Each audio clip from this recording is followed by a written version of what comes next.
Hello everyone and welcome back to Smart Spiritual Solutions. In this channel, we use the Bible to solve everyday problems and improve our overall lifestyle. In this video, I would like to discuss the idea of joining others in doing things that God does not approve of, as it is something that many people may sometimes consider.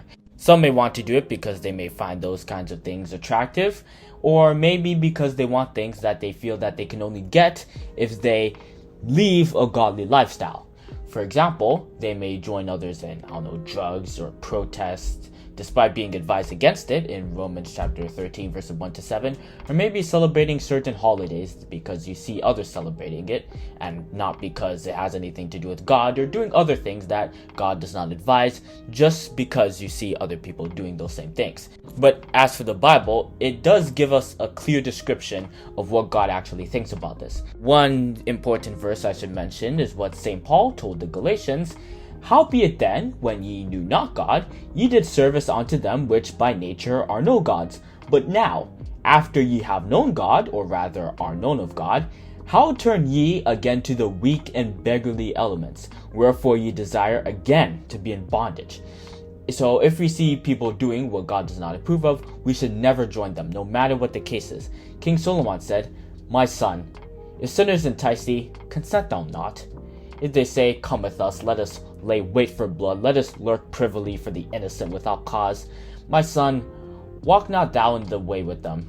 Refrain thy foot from their path." There are even more verses. We were also told in 2 Corinthians chapter 6 verse 14, "Be ye not unequally yoked together with unbelievers, for what fellowship hath righteousness with unrighteousness? And what communion had light with darkness?" So from these verses, I think the verdict is that if we are Christians, their lives have nothing to do with ours. And if these kinds of people are satisfied with their ungodly lives that they are living and are completely uninterested with living our kind of life, we should not be interested in their life either. So instead of copying their actions, we should condemn them. St. Paul's advice in Ephesians chapter 5 verse 11 was, "And have no fellowship with the unfruitful works of darkness, but rather reprove them." So this is exactly what I just said. But if we find ourselves in the situation where we are surrounded with people who don't know God and are pushed to copy their lifestyle, what I think we should do is to surround ourselves with new people who do know God. Because when we do this, it will remove distractions and we will no longer feel the peer pressure that comes from the other ungodly people that we were with before. And we'll be comfortable with the life that God wants us to live.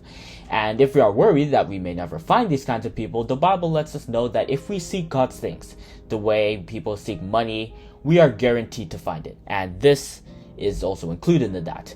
This statement was said by King Solomon in Proverbs chapter 2 verses 1 to 6. And Jesus Christ also said, "Ask and it shall be given you. Seek and ye shall find. Knock and it shall be opened unto you."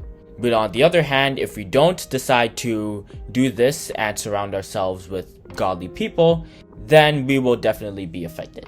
St. Paul said in 1 Corinthians chapter 15 verse 33, "Be not deceived. Evil communications corrupt good manners." And what I think we should also do is to study the scriptures to see what happened to those who wanted to join others in sinning against God. For example, the Israelites were very guilty of this, as they saw the gods that people were worshipping in other lands and wanted to copy them. And a huge chunk of the population in Elijah's time was roped around Baal worship just because they saw others engaging in that worship. However, God made it very clear that this was not what he intended for them in Exodus chapter 23 verse 24. And we see on other various accounts how God judged them for their actions.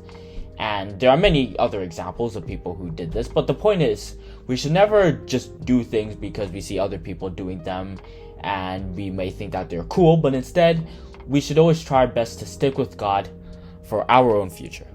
But anyway, I think this will do for discussing why we should not join others in sinning against God and what we should do instead to help prevent us from falling into any troubles that will come as a result of being around people that are not godly.